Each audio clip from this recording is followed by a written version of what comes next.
So welcome on behalf of the Academy of Entrepreneurs and Associates, because we're all about building better businesses with brand new beginnings. This is my presentation number 950, and I'm so glad to welcome you on my journey and so appreciative that you're letting me join your journey in entrepreneurship. I consider it a pleasure to have the chance to work with you. It's the most fulfilling work I've ever done in my life, and any way that I can help you, I certainly want to do it. Also, we're being sponsored tonight and facilitated by the Small Business Center at James Front Community College. They're paying all the bills for you, so there's no charge for the free study guides and training that we are happy to deliver to you and hope that it helps you. The director at the center is Mr. John Hardison, and his great fellow. Look, he'd be glad to meet with you. If you're not in the Kenansville, North Carolina area, Dublin County, and would like for me to put you in touch with the director of the Small Business Center in your particular area, just let me know by email, and I'll be glad to do that and even write a letter of introduction for you. John's administrative assistant, the person I work with all the time that helps me get information and notices out to you, is Tanya Braswell. She's an expert professional and just does a marvelous job in supporting not only these webinar and seminar series, but also other issues related to the Small Business Center. Just so you'll know for sure, I am not a lawyer and I'm not a CPA. I'm a fellow that's owned and operated small businesses for 63 years continuously, and glad to offer you free advice and my opinions on just different matters and different ways to help you have a better business. First piece of advice is always to get a second and even third opinion before you make major decisions affecting your economic stability for yourself or your business. This tonight, we've got several new folks that are with us tonight, but this is the end of a 10-part series. We'll be discussing part 9 and 10 tonight, and the whole series, which we have done on 5 consecutive Wednesday nights, we called it Raising the Bar in 2022 to Grow Your Business. Talked about a lot of subjects, and I'm so happy to have worked with you. It's been a real pleasure. Those of you that are new, that if you'd like to have the handouts and study guides and recordings of the previous sessions, I'll be glad to send them to you by email. We added 4 new drill skills this week for our total now of 40 drill skills that we're studying, which is all of them are listed in your handout. But let's just go over the 4 that we've added just to help us remember them. Number 37 was, and you've probably heard this before as you were growing up, but it's so important as an entrepreneur.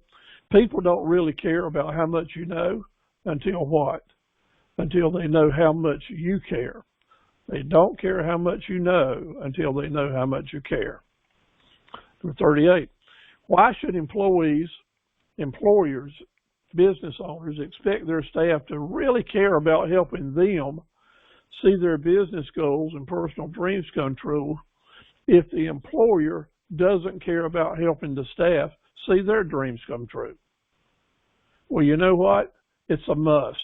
If you really want employees to engage with your business, then you got to show them that you care about them and that you want to help them see their dreams come true as well. I always like to remind folks, and it's so easy to do, that we have to remember that integrity can't be compromised or replaced. You either got it all or you got none, because integrity it's all in. And we have to be careful not to let charisma become a substitute for character, because in the bottom line, every time integrity counts. Charisma is nice to have, especially if you're in sales, but integrity is absolutely imperative that you have it if you're going to be a successful small business person and be able to look at yourself and your family. Number 40, it's often said that employees don't quit their job, but they quit their boss. And I know how true that is, having through the years having a little more than 2,000 employees, and all of them were working for me, of course, but directly under 7 or 8 or 10 managers. And lots of times I would lose an employee, and when I would talk to them and ask them why, they loved their job, and they liked me, they loved the company, but they just couldn't get along with the boss, with their manager. You have to remember that as employers, especially as new businesses getting started, as entrepreneurs, we need to pick our managers really carefully and make sure that they're treating your employees the way that you would treat them. Now, I'm going to be the first to say you can't satisfy everyone, and there's some employees you really want to set them loose and let them go to work for your competitors. But you got to remember that oftentimes it's that relationship and the trust that you establish between the owner and the employee is whether or not the employee stays with you or not. And what is your largest cost after you get started in business and grow your business with staff? What will be your largest cost? It's going to be replacing employees, because the training costs and the customer relationships they build are very valuable for your company. So you want to hire the right people, and then you want to keep the right people. So that's why we have this as a drill skill. Academy graduates want to remind you that you are eligible to receive certificates, several different types. For your first time doing it, if you're here the second or third time, you get advanced certificates, and also for extra achievements and homework that you've done and sent in, you can get those extraordinary extra mile achievement awards.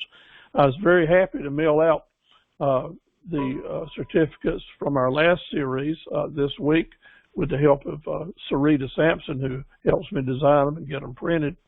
So I hope that those of you who attended our last series are getting your certificates. Valerie reported that she got hers today, so that's great. So in your email, you've got the quiz that I'd like for you to fill out, complete the answers, and then email them back to me. Make sure you add your name and your mailing address that the post office or the mailman will use to bring the certificates to you, and type your name on the quiz as you want it to show on your certificate. Now, you're going to make 100 on the quiz, because when I get it, if I see some answers that maybe I want to suggest you have another answer there, I'll send you back the corrected ones automatically. But you take the best shot that you can using the information that I provided to you, and but I want you to read and to remember what the correct answers are.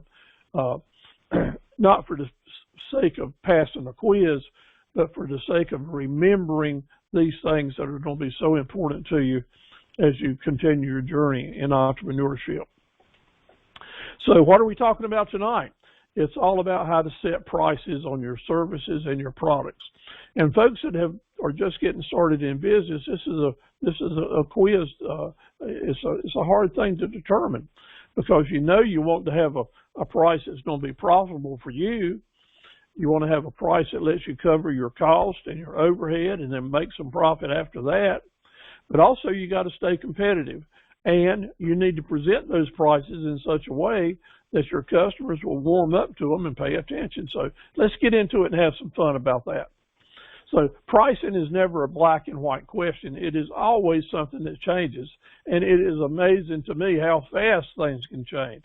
After selling products and services for over 63 years, I can tell you that managing your pricing and watching your competition is always a challenge. And today I was sending a quote out on some equipment. This fellow was in Missouri. I was pricing him a piece of equipment. And I looked at my website where I had my prices all listed out. I got ready to email it to him, and I said, when I put these prices up, I had the best pricing and offering on the internet. So I went and I surfed around and looked at 2 or 3 of my major competitors, and I'd be doggone if one of them hadn't come to my website and took everything I had on it and reduced the price by $25 or $30. So he had a lower price on everything that I did. So you know what I did? I made the adjustments. I sent the quote on out to the customer, told him I was passing on some extra discounts for him. And then I sent my webmaster a notice to, hey, let's get these prices in line. I had plenty of room to notch down and beat my competitor on price-wise. So it's a daily thing, and if you've got a lot to sell, you've got a lot to watch. Just like I say, pricing is always a moving target. It never stops. And man, in this day of COVID and now rising fuel prices, which make your freight and shipping costs go up, and so many things, prices are changing so rapidly now. I don't think I've ever seen a time in my business life so far that you don't have to stay on top of it, or that you do have to stay on top of it as much. Now, back in January when I did this slide, I put it in here to remind that you've got to stay in touch with your customers.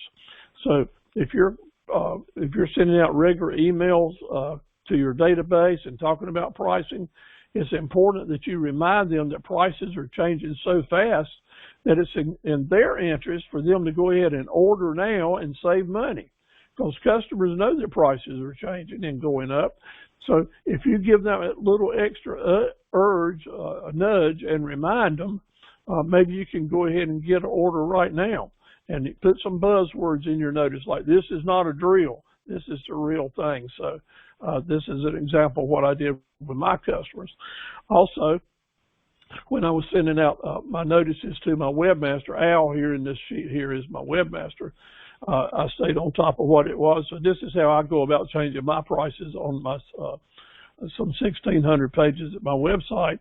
Is I send my webmaster a notice and just have him change all the prices at one time.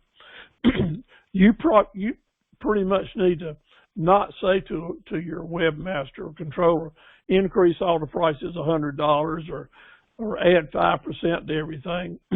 That will cost you right much money if indeed you're paying your webmaster by the hour like I do. It takes me some time to look over everything, but if you look over it yourself and then look at it again to double check before you send it to your webmaster, then the chances of errors coming into play are almost eliminated, because it's so easy for someone not familiar with your particular business to make errors when they're changing prices on your behalf, unless you give them the exact numbers. So what I want to talk about is the process of offering to your customer different types of pricing. The different types of pricing that we're going to talk about tonight are really important as to how attractive your offers are. If you're going to go to a salad bar and you see one like this in the slide that's got a good variety of great foods that you can have, you're not limited and such as that, you're more apt to pick a little bit of this and pick a little bit of that and a little bit of that. Well, it's the same thing when a customer looks over your menu of your products and services and is considering the pricing aspects. The different ways that we present it may indeed push the right buttons for certain customers. So sit back and enjoy the way that we're going to approach this tonight, because I want to approach it as if you are a customer looking at a salad bar. How about that? And from that standpoint, you are a customer that's looking for the different ways that you, the business person, are presenting your prices. So it makes it more attractive. The subtle message needs to be to every shopper that's coming to you is that everything's negotiable, because that's a feel-good thing. As long as everything's negotiable, there's a good chance I'll find the deal I want, right? But if it's cut and dry and the price is at and it's my way or the highway, then a lot of people will take the highway. Where are you going to hang around longer? You don't hang around longer if you think you're going to get the deal that you want or a little bit better deal, or are you just going to see what somebody's saying, and then if it's too much for you, you just don't hit the road jack. Well, I think that as long as you think that you've got some wiggle room, then you'll hang around and do it. I like to say it, I don't want you business based on take it or leave it marketing. I don't want your business based on a price that's either take it or leave it. Because when the customer has only those two choices, then it's not 50-50. No, it's more like 10% take it and 90% will leave it to go look for a better deal. So think about that long and hard, because it's not an easy thing to do, to structure your pricing in such a way. Well, wait a minute, it is fairly easy to do, to take away the take it or leave it sign that maybe we're putting up. So one of your quiz questions is going to be all about take it or leave it, and I don't want you to do it, okay?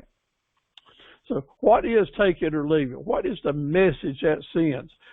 To me, it says, go ahead and leave it and go look for a better deal. Well, remember when we talked about cash flow? And positive cash flow is when someone comes in your environment and they have money they can spend in their pocket. That's positive. And if they leave and you didn't get any of it, I want to say, to me, that's negative cash flow. And what causes negative cash flow like that more than anything else is take it or leave it marketing. So that's why we're talking a lot about it tonight. So in our pricing now, and I talked with one of our attendees tonight, Jimmy Packer, earlier this week about pricing. And one of the things that we always have to consider is you got to price your products high enough that you are able to offer discounts and negotiate with the shopper. If you're able to give them a little break, sometimes that is the magic pill that gets them to go ahead and do the deal. Hey, that'd be a good saying, wouldn't it? A pill to do the deal. Well, that's what we're going to say about plan to give some discounts. But what I don't want you to do is give any discounts that you didn't plan to give. Discounts are a good way to motivate the customer to buy, but if you didn't plan to give that discount, it's a good way to motivate you to lose money. So be careful with that. So let's talk about this. Our objective is building up to the advertised ticket price. The key words are building up to it. When whatever you're pricing, be it a service, Valerie, or Gary, or Jimmy, or a product, you need to think about, I need some wiggle room, some negotiating room, something here to, if the customer needs something more than take it or leave it, I need to offer them some way that we can get them a little bit better deal, and I still make the money that I need to make profit-wise. Now, the first thing we're going to talk about is services, and that is, let's say that you're not selling a product, because we got a lot of people that most of their business is not about selling products, like Angela and April and Gary and Jimmy and several of you here. I know your business is mainly about selling services. Now, another portion of your business may be selling products, but your main income is coming from selling your time, trading time for money. So let's kind of focus on that. First of all, you need to make sure that in your business, your time is being spent actually making money. A lot of people tell me that I've had such a long day, I've had a busy day, I've done this and I've done that, and I put in 12 hours today, Steve. So I'm really working hard at my business. And I have to say to you, hey, that's what I do every day, and I've done it for a long, long time. But I can't pat myself on the back as an entrepreneur, because here's the difference in being in business for yourself or working for someone else. When you're in business for yourself, you always have to keep a special eye on how much time have you spent actually making money. How much time have you actually spent billable hours? How much time have you spent doing something with and for the customer that's going to bring you back a return? Because at the end of the day, if you need to make X number of dollars in a day, but you only spent, well, let's say that you needed to make $100 a day. I'll just use that number. And you're working all day long, but you only spent 1 hour of the day actually working with and for the customer to create a sale, then during that hour, you needed to generate that $100, right? The time that you spent commuting back and forth and having a biscuit or scheduling appointments or doing training or doing marketing and housekeeping and management time, that don't count. That's why we talk so much about setting priorities so that you're putting the time in that it takes to be there with your customer. Now, Jimmy and April know in the salon and barbershop business, yeah, you're standing there on your knees and bending over and actually working and cutting and cleaning and washing and styling hair. You know what it is to stand there and serve your customer.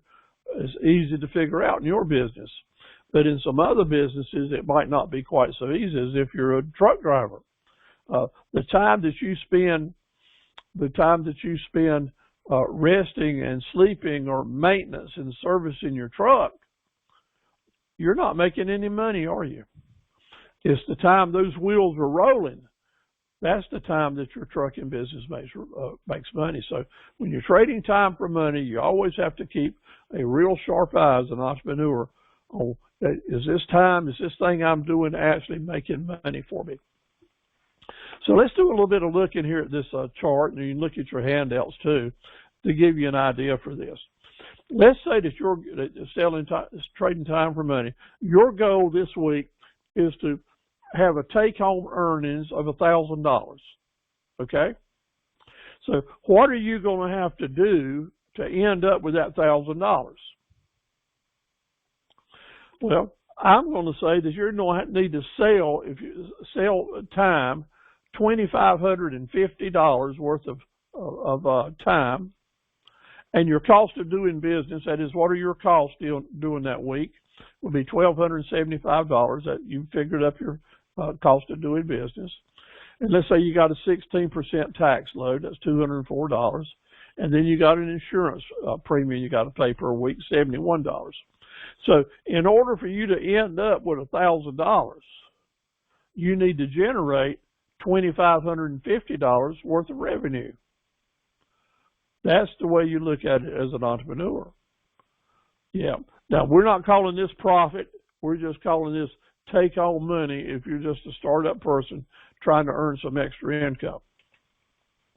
So now let's say that during that week, we're going to use that same $1,000 as a base, and you've got to sell $2,550 worth of merchandise or labor to make it happen. And you put in 40 hours this week. And 15 hours of that 40 was actually time working with and selling to a customer. That might be creating a quotation. It might be talking directly with the person. But it's not the driving time. It's the time that you actually are working for that sale. Well, if you're putting in 15 hours, then that means every hour you need to generate $170. If you're working 30 hours and 10 hours is working with the customer, those 10 hours need to generate $250 each.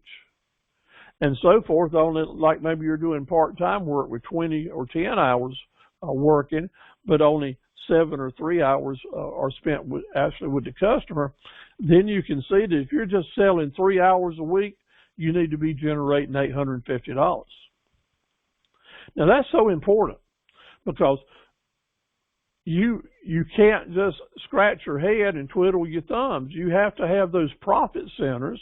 You have to have that database. You have to have enough business coming in that you can generate that kind of money. And it's also the place that I'll say to you that maybe you're going to work 40 hours, but this is a second job for you, and you're not going to spend any time.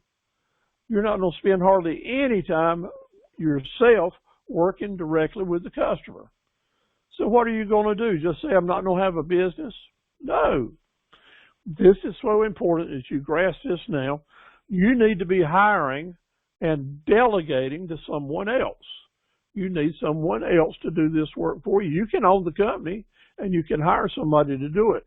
But because you've seen this slide now, you know that person that you need to hire, you're going to have to look at this same chart for them before you start delegating the different jobs that they do.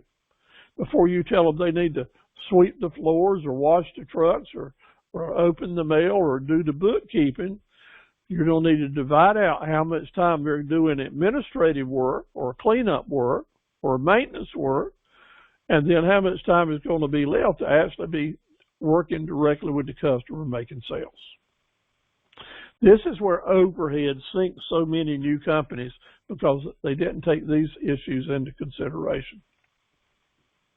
What is your best tool? Your single most imperative tool if you're trading your time for money. It's a calendar, a simple calendar. And the calendar that's going to look best to you is a calendar where you have date after date circled with a notation where you've got an appointment or a date that you're going to deliver a service to a customer. It's your appointment book. And you know that when your appointment book is full, what does that mean to you? Cash flow. You got business coming in. And once you start managing your appointment book with the right appointments close in and the ones making you the money that you need to meet your business plan, then you'll have a successful business. Where is the business that's going to be most profitable for you if you're selling time for money? There's one particular customer that will be more profitable to you than any other customer in the whole wide world. And that customer is the one that's right next door to where you're working today. That's right. You're at a customer site or you're working with a particular customer. Before you leave that site and while you're talking with the customer you are working with, find out who the people are next door. Do they do the same type of things that this customer does? While you're there, try to walk over, say hello, make an introduction, leave a business card, leave a note, leave a brochure. Because if you're going to this customer every week or every month, if you could add this customer next door or 2 doors down to your regular schedule, then just think of all the time and money you're going to save in gas and in travel time to get from one place to the other. Because those of us that are trading time for money, that travel time gets to be a big deal. Like I told you, I was going to be going down to Bayboro, North Carolina, in Pamlico County for 8 consecutive Thursday nights starting in May.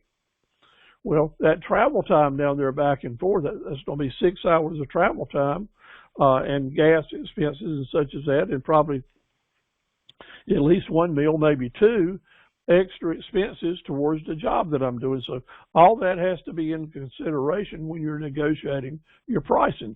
But let me tell you, while I'm on the way to Bayboro and back on Thursday afternoons, I may plan to leave a little early because I'm going to be driving past a lot of customers on the way down there that I would want to stop and reboot our relationship after COVID. So already, even though I haven't made my first trip yet, I'm already in my mind thinking of places that I'm going to stop along the way to talk to my regular customers and generate new business. That's how you, when you're selling time for money, make your travel time become beneficial for you, because if planned properly, it can be time that you use to bolster your marketing campaign. Now, how about a business plan for someone that's selling time for money?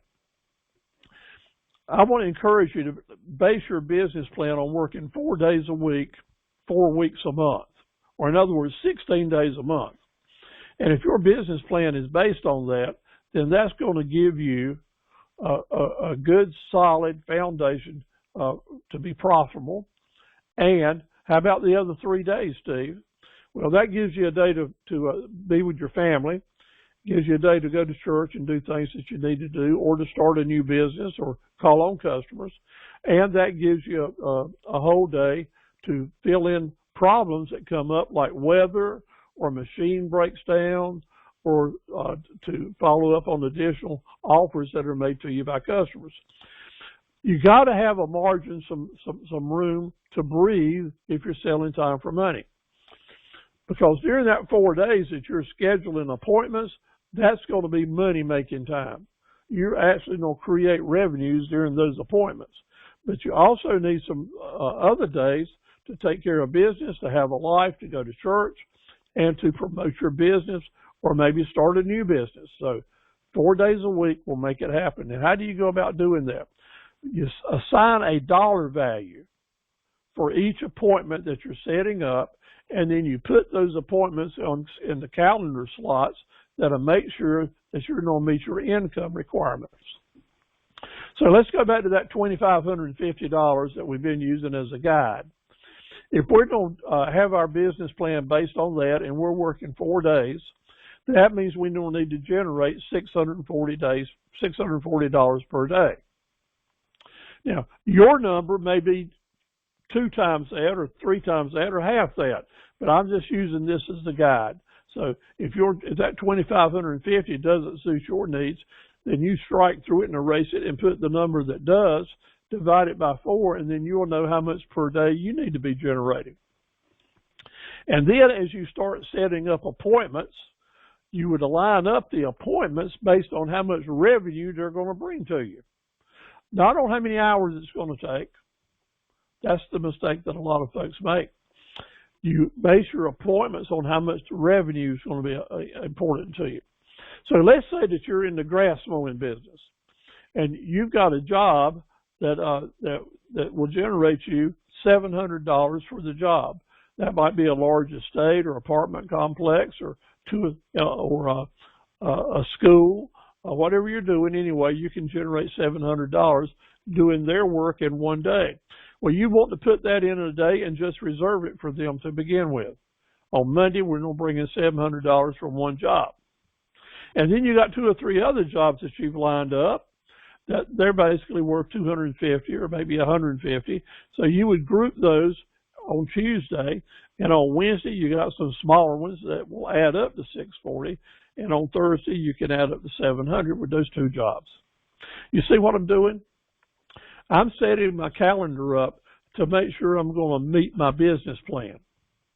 And that's the difference in taking what comes your way and just trying to work through it, or take what comes your way and to plug it into a calendar so that you're going to be able to stay steady with your money.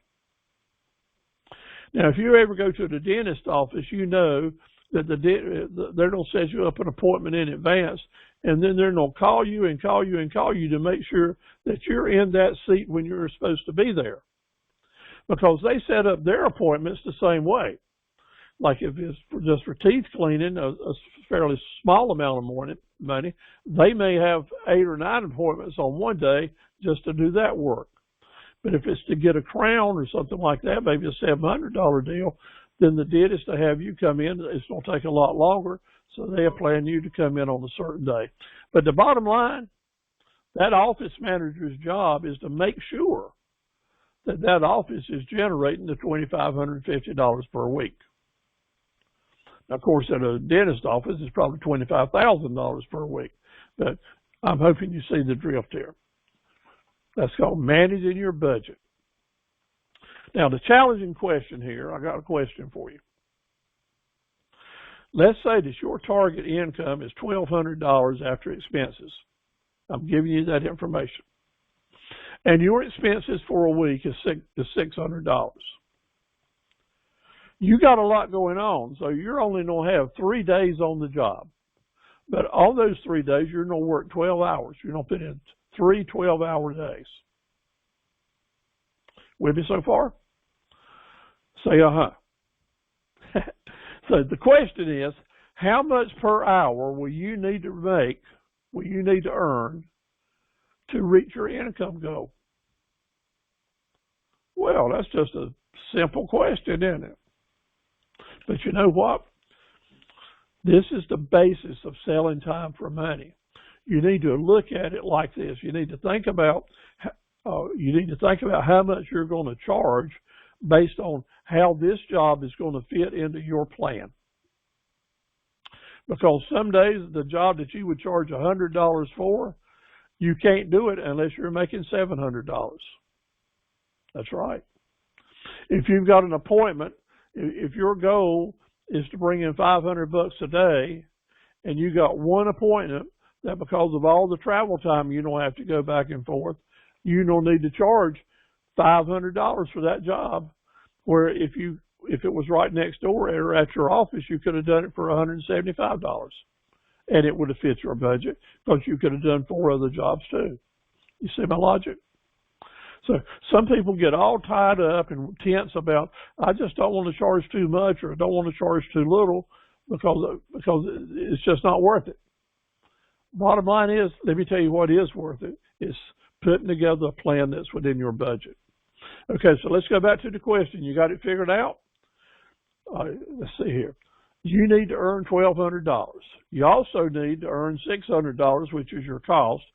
So your total earnings for that week is $1,800, right? You're going to work 12 hours times 3 days, 36 hours total. Then we're going to divide the 1,800 by the 36 hours. So the answer to that question is $50 an hour. So remember that and apply that as you're doing your planning. Again, 36 hours times $50 equals $1,800. We're going to subtract the $600, which was our expenses, and that leaves us to $1,200. That was our goal. That's the way you double check it. I'll get a drink here.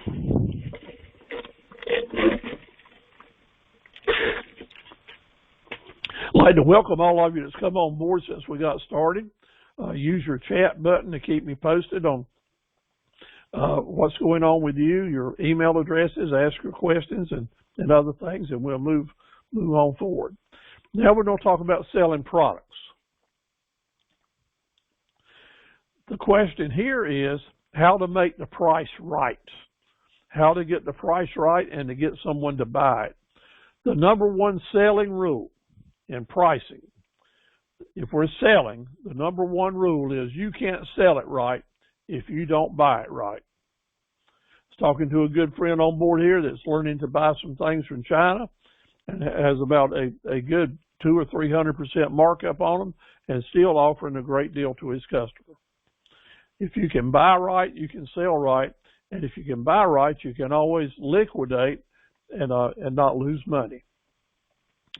The key words here are fair market value, and I sent you a handout which defines that. And in your quiz, fair market value is one of the questions that I want you to define. So pay close attention now. Buy below fair market value so we can sell it above fair market value. Now for openers, folks just getting started, I like to remind you of the 3 times rule. That's Steve's 3 times rule. And what that's saying in reviewing that is, we know whatever we pay for something, we're going to at least multiply it times 3 or maybe more, but at least 3 to come up with our price. By doing that, we've got a third to cover our wholesale cost. We got another third to cover our operating expenses or overhead. CODB, cost of doing business. And that leaves us the last third for profit and for taxes. If you're using this as a base, I think you're going to be safe. But it is just a base because once you come up with what that retail price might be, then you're going to need to test it in the market. See how it stacks up with what other people are doing or what the competition is doing, and you may have to adjust it down a little bit, or if you're buying it really right, you may be able to adjust it up some. But here's a word of caution. When you're testing it in the market, and if your price came out to be $100, and you find that someone else is selling that same product for $300, then you need to find out why. Have they got better quality? Did they just not shop as well as you do? Or do they know something you don't know? Because if you've got the same product, then instead of you selling it for $100, you don't mark it up to $299. But if you find someone that's selling that product for $29, then you need to study and find out what's going on. Does that mean you pay too much? Or they've got a cheaper product that's just not as good? Or maybe they're using that product as a loss leader to encourage people to come and buy it. We'll talk about that a little bit longer. But what I'm saying is after you do the 3 times rule, that's just part A. You got to do part B, which is to see how it stacks up in the market and then make the necessary adjustments. We have to apply marketing strategies to everything that we're doing to either add or reduce from that price. You got to consider the fair market values, how much advertising or marketing costs you're going to put into this plan. Are there some value added possibilities that make your product worth more or less? And then let's come up with that advertised tag price that scales all the way down, that you'll know where you'll be from the advertised price down to the clearance price before you put that tag on it. Now, fair market value is the price that a property would exchange hands between a willing buyer and a willing seller, neither one being under any pressure to buy or to sell, and both having good knowledge about this product in the market. That's federal law. The only law in the United States that says about price, the values of price, is that considered fair market value. Business people and entrepreneurs can put any price they want to on anything most of the time, and the law's going to leave you alone. Of course, except if you're gouging someone during hurricane season, of course. But fair market value is always going to be constant based on this definition. And you as an entrepreneur really need to own this, to understand it so that it's in your mind all the time, because as you're making buying and selling decisions, pricing and appraising stuff, fair market value will come into play in your mind and in what you're doing many times every day. It certainly does with me and has for years. So how does that apply? Let me give you some examples here of where, if you're buying and negotiating values, the scale of the highest price versus the lowest price. So when you're buying, you're interested in, if possible, not paying more than fair market value. And look at all these different levels, 1, 2, 3, 4, 5, about 10 different levels that you can buy at below fair market value. All the way from what we would call dealer invoice to below wholesale consignment, those liquidation sales, and then there's salvage sales. And it might be the same product, but the same product at these different types of sales or situations will bring different prices. So as an entrepreneur, you must learn to appreciate the fact that you don't have to pay low dollar retail or wholesale all the time. You may find venues or markets where you can buy at salvage values. Knowing the difference in these and how to manipulate that is the difference in lots and lots of profits. Every time you go down and lower the value somewhat that you're paying, there's going to be more risk involved that you may have to do this or that, clean it up or paint it or repair it or spend extra money advertising it. But still, it's the difference in maybe $12,000 and $300. That's what makes the entrepreneurial world so very special. The more you know and the more good people you know, because a lot of these things, it's not what you know, it's who you know to point you in the right direction.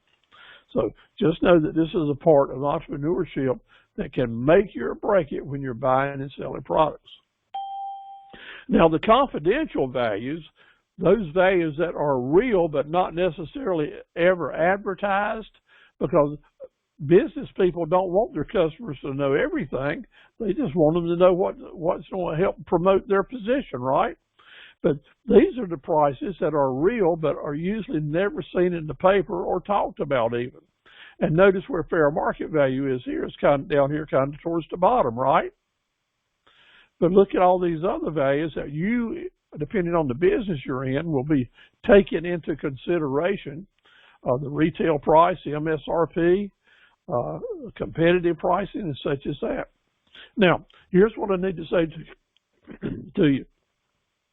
Depending on the type of business you're going to be in and the different products that you're selling, these numbers will be different.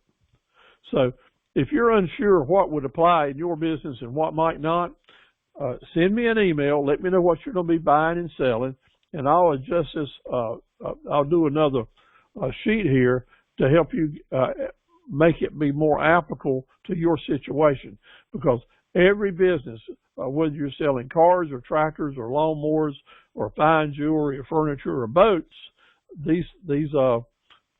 some of these will and will not apply, but they're always very, very important. Now, these are the ones that you usually see in the paper. These are the different values and prices that you normally see.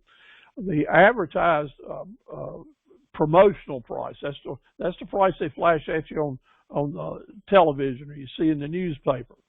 That is the advertised ticket price. That's the big price. So when I'm talking to you fellas and ladies about your targeted ticket price, the advertised promotional price, that's this top line here. In other words, it's got everything built into it that you need to cover your cost, plus to give you some negotiating room, plus to give you some room to take a few things out to help the customers not just have to take it or leave it. All right, we've done a full circle here back to this is how you do not have to have take it or leave it. You build up to your advertised ticket price. And then from that, it's important that you know what your low dollar can be. It's important that you know what the MSRP, the manufacturer's suggested retail price, and that's another quiz question right there.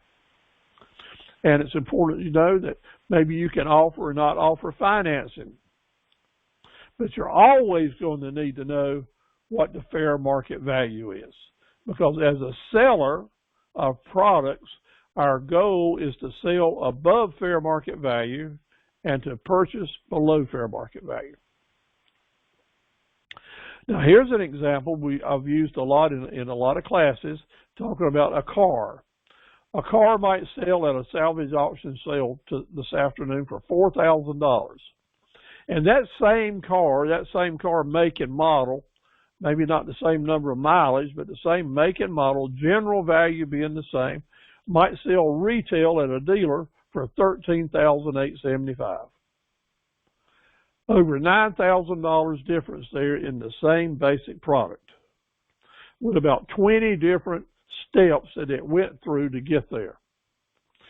Each one of those steps is a different level of entrepreneurship. Each one of those step-ups, representing lots and lots of profitability, represents a different level of expertise and experience that you and I can have or not have to put us in the game.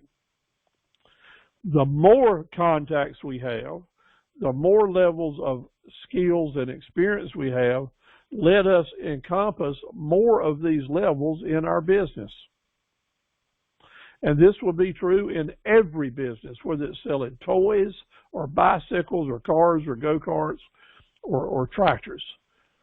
This applies to all of us. So the challenge to you is to learn about your business and how these different levels will apply to your particular business, and then how you can take advantage of them best with the hand that you've got to play. It's amazing, and it's great fun to have. Now let's kind of boil it down and simplify it a little bit and give you some real examples. Let's say that we're in the furniture business, and this is a promotional price on a furniture group. Well, you walk into the store, and the advertised ticket price, remember that big price I was talking about, is $13,875. $13,875, just like right here. So the customer coming in sees the price at $13,875, and it says right on the price tag, this includes delivery, and it's the sale price. The reason it says includes delivery is so that the customer might say to themselves, hey, maybe if I took it home myself, I could save a little money. That is taken away, take it or leave it. Because you want him to say, I've got a chance here to buy this at a lesser price. How about that? Well, when he turns the sale price over, When he turns that sale price over, he sees this. 15% off. I've got a sale on this that I can buy it right now plus tax for $11,799. In other words, I can save $2,000, 15% right now if I take advantage of this sale price. Well, that's enough to get them started, right? That's a lot better than them just seeing that $13,875 because you built that price up enough that you could go ahead and tell them this. Because you can still offer retail, competitive, and with financing, even at that 15% off because you built the price up to cover that. Now, on another tag or somewhere on this tag in small print, there's a code written on it. See that code? LDR11-250, LDC11. Well, what that's saying is that the low dollar with financing would be $11,250. And if the customer is paying cash and just buys as is where is, they can buy it for $11,000. Now, the customer don't know what this code means. It's just there for the salesperson. And here's where we talk about if you're going to have a sales team or even you're going to be doing this yourself, it's important to write these messages on the tags so that you're able to negotiate and close a deal right there while the customer is ready to buy and excited about buying it. If you have to turn and leave the customer and go back to the showroom or the books and talk to the boss about this or that, then you may lose that customer. They may be out in the parking lot before you get back. But if you're able to sit there and talk with them and encourage them to make you an offer, and if their offer is anywhere above your negotiating established prices here, then you can go ahead and close the deal. That's called being fully prepared. And one of your questions is, what do you have to do to be a successful negotiator? And that is be 100% prepared in advance. And by doing this with your tags, you're preparing yourself to close the deal. How do I know this is true? Because I've done it for 60 years, and it makes a world of difference. So building up to that advertised price helps you be in a position not to have to say, take it or leave it. Building up to the advertised price, you got to let's see, what do we got to do to include in that advertised price? First of all, we have to include our net cost, right? What it cost us.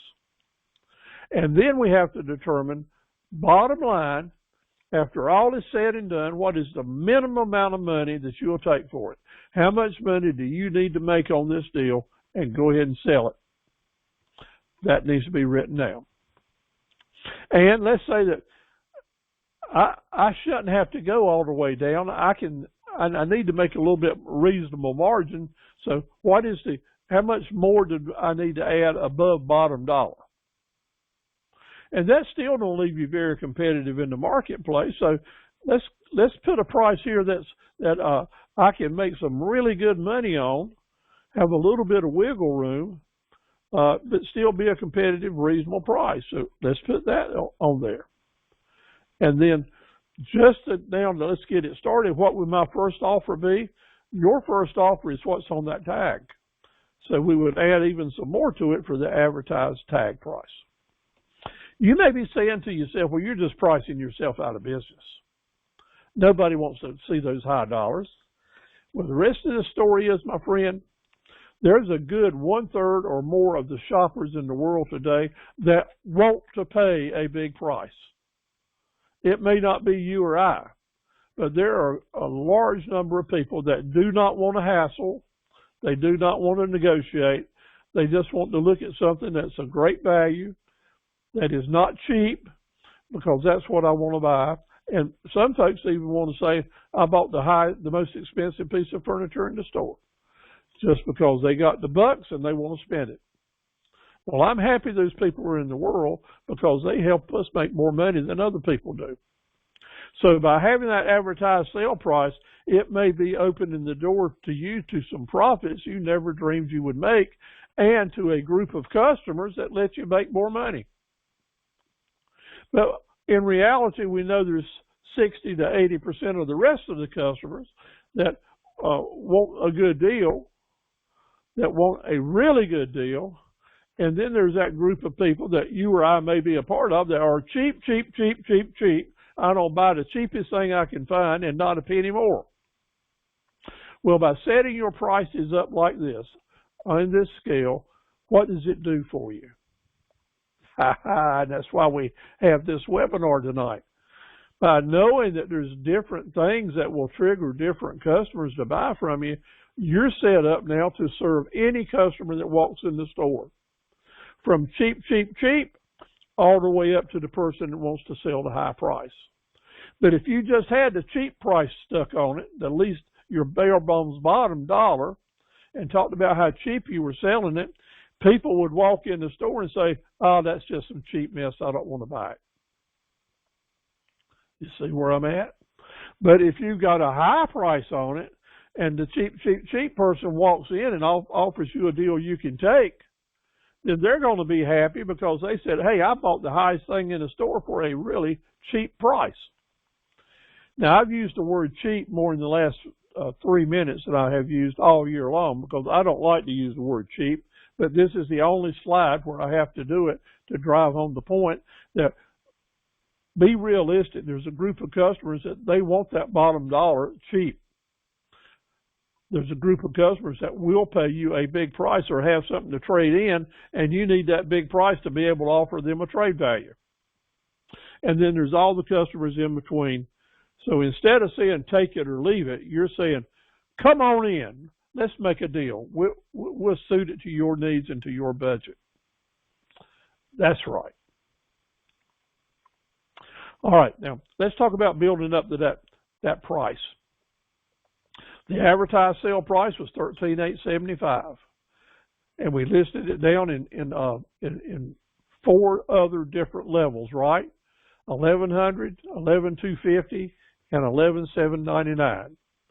But how did I come up with the $11,000 figure, which is that bare bones margin? Well, first I took my cost at $8,000.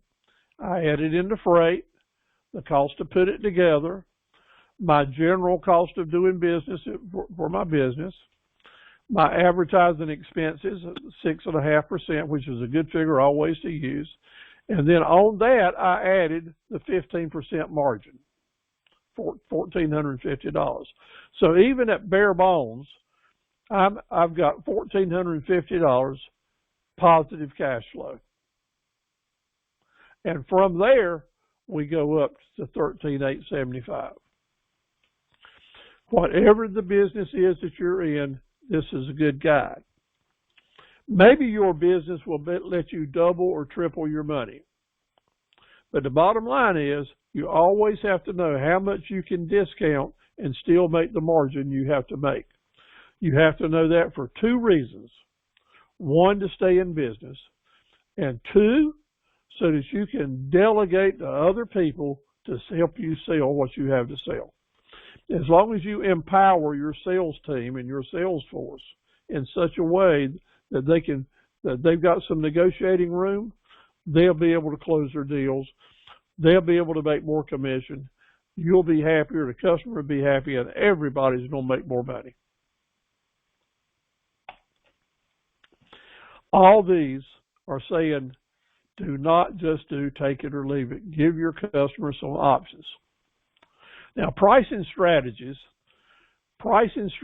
now become very important. The one I just explained to you was that simple formula that basically we do the bottom line cash sale price and then add from there. That's the simple formula, and it works. It's easy to do. But in this world of business and marketing, there are a lot of other strategies that folks use, and I need to tell you about them because there may be a chance that the business you're going into, it may apply. One is called Keystone Prices. That is, the nature of my business is that everything I buy, I just need to double the price. And you would think that would be called a 100% markup. Matter of fact, that's what I would have called it myself. But indeed, in the marketplace, that's a 50% markup when you double your price. Keystone pricing would be used like with some types of produce and vegetables and just a variety of different pricing where you don't handle a lot of volume and a lot of stuff.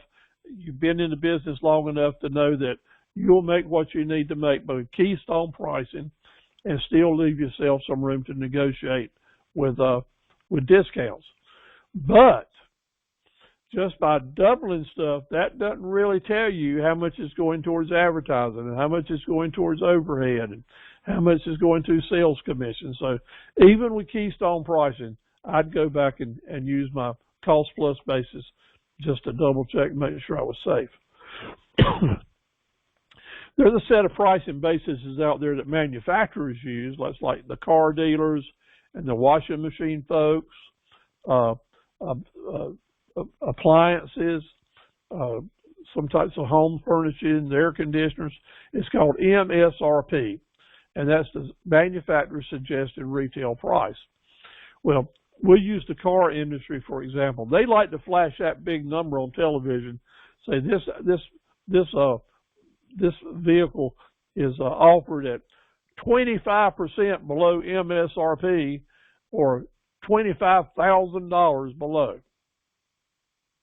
Notice that they will tell you that it's 25% off or $25,000 savings, but they don't tell you it has an MSRP of $100,000. You watch your commercials tonight. They don't tell you what the MSRP is. They tell you how much you can take off of it. Why? Because that big MSRP figure may scare people off, right?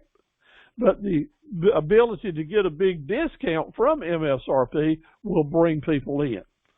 So that is an amazing thing to watch. Multiple pricing is when you or I or any other business person will do what we call bundling. Let's take a lot of things that we've got for sale, put them together, put that big MSRP price on it, and then slash it with a great big looking discount. Because if you got a higher figure like the cars we talked about below, you can offer a much more attractive, larger, appealing discount. And you do that and call it bundling. Now, who's a great example of somebody that's doing that all the time? Well, of course, it's the telephone people and the internet folks like all of them that are on board telling you, if you do this, this, and this, we can give you a better deal on it. And of course, just regular discount pricing moves people to go ahead and make a deal. As a matter of fact, discount pricing is moving the world today because that's what it seems like everyone is interested in getting until inflation makes a difference. Now, folks are not necessarily looking for a big discount. They just hope they can get it. And they don't want the people to be overcharging them because there's more demand for it. More demand driving up prices than there is supply is the definition of inflation. But discount pricing is a real motivator. I don't want you to give discounts unless you'd plan to do them. That's why we spent that time talking about it tonight.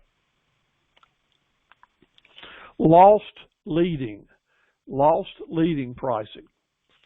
You don't hear many people talk about that anymore. About 15, 20 years ago, advertisers would just say, our loss leader today is so-and-so. So the term was used a whole lot more 15, 20 years ago than it's used today. But loss leading doesn't mean that the seller is going to lose money on it.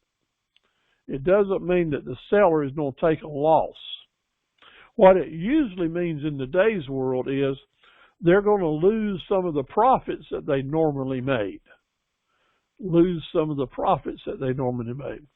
Leading means I'm using this product to help lead people, lead shoppers, lead customers, lure them in like a fishing lure to our business because of this great price that we're offering on a product that they normally buy and recognize this as a low price.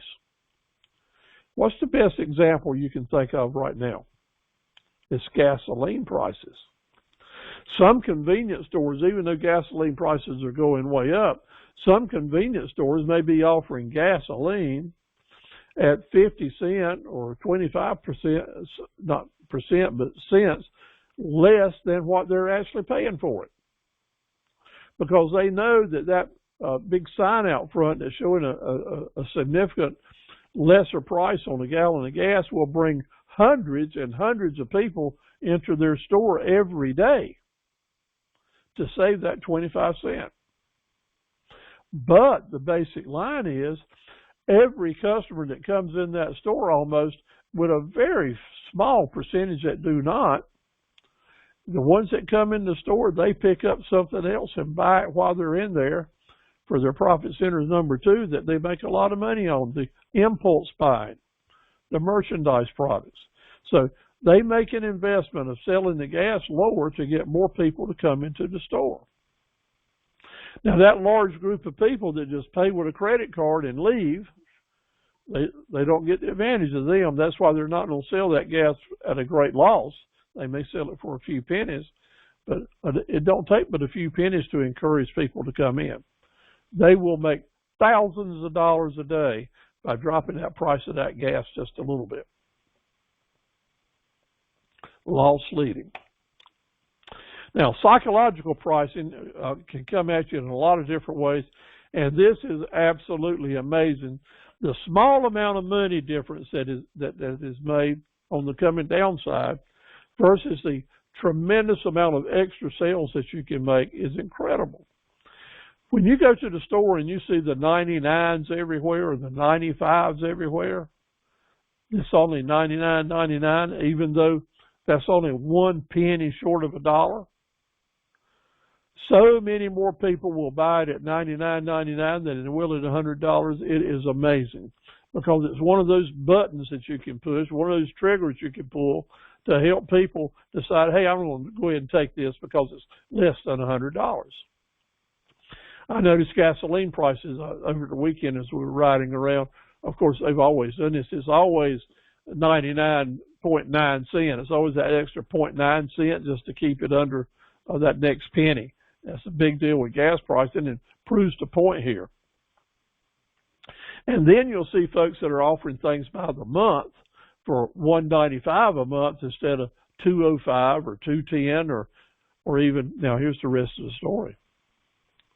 You're better off offering something for $1.95 a month than you are for $176.50 or $1.89. Because in average, the customer is looking to stay under the $200 plateau. And if he had $200 as his plateau on the mind, he's going to see $1.95. And the first thought through his mind is, I'm getting more value here than with these cheaper people, and I'm still shopping under my budget. Lots of people think that way, and it's a big motivator. So keep it in mind, different ways you can use that to help you. Now am I just saying this, or do I practice what I preach? Well, this is one of the pages off my website tonight. And so I indeed offer retail pricing and the sale price over here. Look how many nines I've got in these numbers. Look how many nines I've got in those numbers. And you know what? Customers will call me up and we'll be talking about it, and I'll have customers even mention to me, Steve, you sure do like to say 99 on that pricing, don't you? And I say, I sure do. And every one of them so far in the last number of years have said to me, well, I don't blame you. It sure does work. That's right. As a matter of fact, you'll be showing a little bit less savvy by not doing it than you are by doing it. Because folks who will look at a menu of pricing and they're all over the board and the 99 and the 49s have not been used, they may say to themselves, well, I don't know, this pricing list doesn't look as professional as another. Or they're not maximizing their ability to make profit. So I find that using this strategy enhances our credibility with our customers. That's just my opinion based on experience. Another type of pricing strategy is I got to stay below the competition. As I mentioned earlier, when I was selling that piece of equipment, I found out one of my major competitors had looked at my pricing and cut me down $25 to $50 per unit. He was basically trying to get customers to say, well, I buy it a little bit less from you than I can from Steve. Well, I'm just not going to have it. I'm a very competitive person. I had room to negotiate, even at the prices, so I cut my prices to get him down. And now I am hoping that it'll be months and months before he goes and checks and sees that I've made an adjustment. And as long as he's asleep at the wheel, I'll get 3 or 4 orders a month that he would have gotten if I hadn't made the adjustment. But it's on now, so I'll be keeping up with him. But if you, sometimes you have to price your product depending on the market you're in or the customers that you're working with to stay below the competition. So that is a pricing strategy that has to be used. So let me ask you, you look at this list of numbers here. Which one, if you had to choose these numbers to use in your ticket price, very little difference in the total there from what, $199.32 to $204. Which price would you advertise? Which one would you use? There's only one right answer here. Which one is it? Right there. $199.95 is the one that I would use. It's just under the $200 plateau, and a customer that's shopping, I think, would buy that first, even a lot better than $199.32, because they're going to say, well, I'm going to go ahead and get the one that's got more value added at $199.95. You see, people that are shopping with these penny things, they're looking for value added versus saving $1 or $2, because those folks that we talked about earlier that are cheap, cheap, cheap, cheap, when you have them stop and think for a minute about, yeah, this is still a good low price, it's still a cheap price, but I don't get a little bit more value, and I'm still under $200. So that's the psychology working.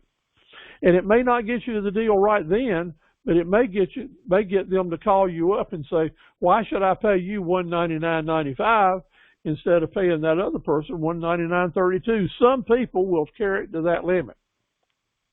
And when they call me up and ask me that question, I've got a long list of value-added reasons I can tell them. You need to pay me 69 cents more because I've got $200 worth of value added in this deal that you can't get from somewhere else. Be prepared to negotiate. Some strategies are all about being higher than the competition because they feel like their group of customers want to pay the bigger price. Now, what's some examples of this? Starbucks is a great example because you can buy a, $8 or $9 cup of coffee there, and across the street you can get one at the local Greasy Spoon for $1. It's still just coffee, right? But no, Starbucks know that some people want to pay the big price. They want a little something different and are willing to pay a big price to get it. Dunkin' Donuts is another example. They're not anything about trying to sell cheap donuts. Matter of fact, I used to have customers come to me and say, Steve, why in the world is your tractor so much higher than the one down the street? And I said, I've got it priced that way just for you, because I know you didn't come to Dunn, North Carolina to buy a sorry cheap tractor. You wanted to get one first class and pay a decent price from it for a good person. So sometimes you just have to be ready to talk about and justify your high price, and it can be a very strong sales motivation if you've done your homework and you're prepared. Psychological pricing, another one of them is use the word save. That is, show the retail price or the MSRP and say, you're saving $200 today, or you're saving $100. Now, you go to Belk's or Home Depot or some other stores, a lot of your different food stores, the cashiers there have to tell you, well, thanks for shopping with us today. You have saved $200, or you have saved $30 today. Why do they want to do that? Because psychological, if you say to yourself, all right, I'm going to pat myself on the head because I saved money today. Or you may say, well, since I saved $30, I'm going to go ahead and pick up something else. That's the psychology of, by the way, you've saved this money, so by the way, you've got more to spend. And then there's the strategy called skimming. Skimming is when you're going to try to sell at the highest price possible as long as the market is standing. I've got something no one else has got, and people got a lot of money that want this product, and they just dying to get it, and I don't have hardly any competition that has got this particular thing. I don't maximize what I sell it for. Now, what's the best example you can think of that? Well, that's a $1,500 iPhone, right? Every few months, there's another new model comes out with an astronomical price, and after about 2 months, it's going to come down. After about 6 months, it's going to come down some more. And after a year, it's going to be right down to the same price that you can buy one for last year. It's like when the demand starts coming down, they'll start reducing the prices. Now, if you're fortunate enough to be in a business that that's the case, then skimming might be a way to maximize your profits as well. So we're going to think about now bringing it on in for a landing, okay? Remember, take it or leave it sends customers away looking for better deals. When you bundle your stuff, offer a little discount, offer something special, offer a value-added deal for your regular customers, you can indeed sometimes raise your prices and make more money by offering more discounts. Now, let's say that I had a barbershop with a regular clientele, and I wanted to raise my profits, but I didn't want to disappoint any of my customers. One way that you could go about doing that would be offering a value customer or repeat customer campaign. And you may have seen this somewhere where some people have a card, they're a member of your customer club, and every time they get a haircut or buy a project or come in and buy something from you, you'll take your puncher out and you'll hole punch their card and initial it for a certain date. And then after they get a certain number of holes punched out, they'll get a discount or a free haircut or a free something in the store. But at any rate, when you did that, you raised your margin up 15 or 20% on the whole board. And you don't have to give that discount or give that free haircut or give that free product away until after you've made about 8 or 10 of those extra $2.50 or $5 profit margins. Therefore, you've basically doubled your investment by having that loyal customer campaign. Look for ways that you can do that, because when you have those type of campaigns, it's not take it or leave it. It's just come on in and let's keep doing business. Show them a way to find a better deal. That's what it's all about. Let me turn off the recording here.